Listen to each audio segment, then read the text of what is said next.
Hello friends, સ્વાગત છે તમારું મારા કિચનમાં। આજે આપણે બનાવીશું ટેસ્ટી અને સ્વાદિષ્ટ પરવરના રવૈયા। તમે એકવાર ઘરે જરૂર ટ્રાય કરજો અને કોમેન્ટ બોક્સમાં કોમેન્ટ જરૂરથી આપજો। ચાલો હવે આપણે બનાવીએ પરવરના રવૈયા। આજે આપણે પરવરના રવૈયા બનાવીશું। પરવરને સૌપ્રથમ પહેલા ધોઈ કાઢીશું। સારી રીતે ધોઈને આપણે તળી લઈશું।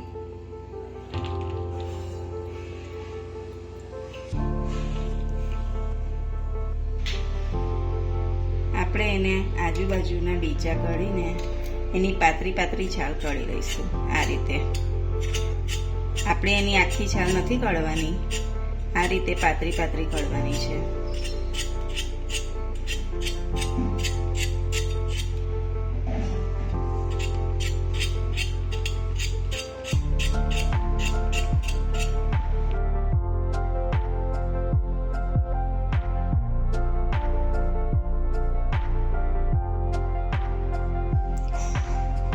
હવે આપણે પરવરને આ રીતે કટ કરીશું અને અંદરના બિયા કાઢી લઈશું।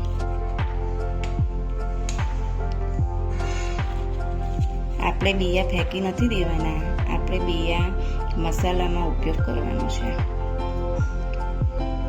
જુઓ છો ને તમે, જો આ રીતે જ કરવાના છે, તમારું એકે પરવર તૂટે નહીં।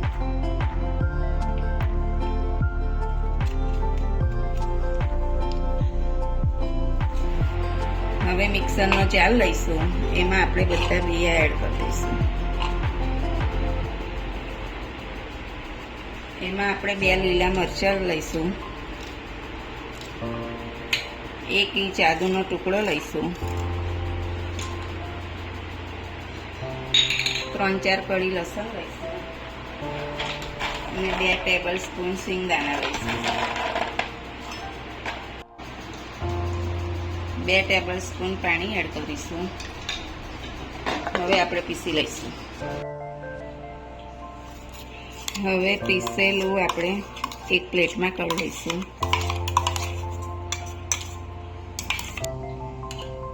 એમાં 3 ચમચી આપણે ધાણા જીરું લઈશું,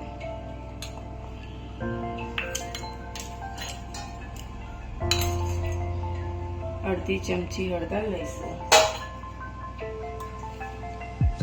2 ચમચી કાશ્મીરી મરચું લઈશું,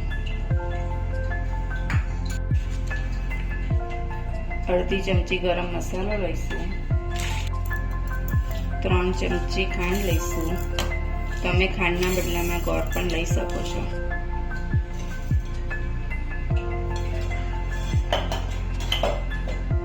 અને સ્વાદ પ્રમાણે મીઠું।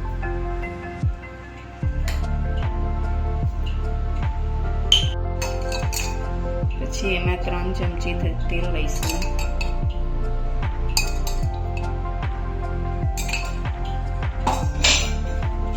હવે બધો મસાલો આ રીતે મિક્સ કરી દઈશું।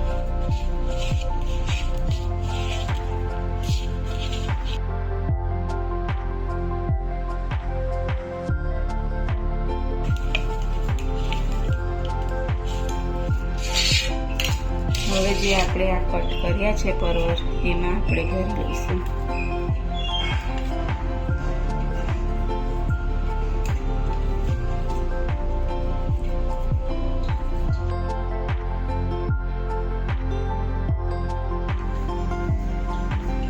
આપણે હવે પ્રેશર કુકરમાં 4 ચમચી તેલ લઈશું।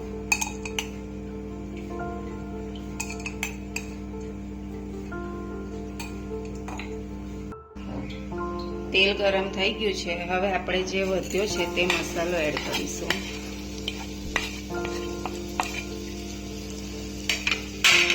હવે એને સહેજ શેકાવા દઈશું 2 મિનિટ।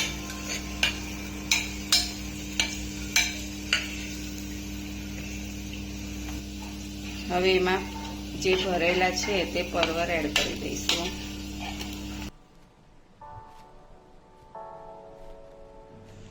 એક ગ્લાસ પાણી એડ કરીશું।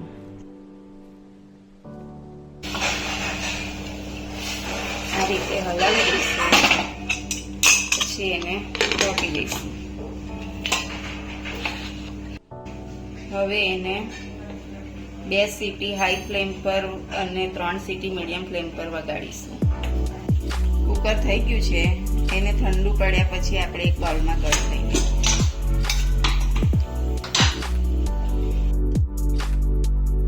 તમે જોઈ શકો છો કે આપણા પરવરના રવૈયા કેટલા ટેસ્ટી બન્યા છે. હવે આપણે ઉપર ધાણા ગાર્નિશ કરીશું.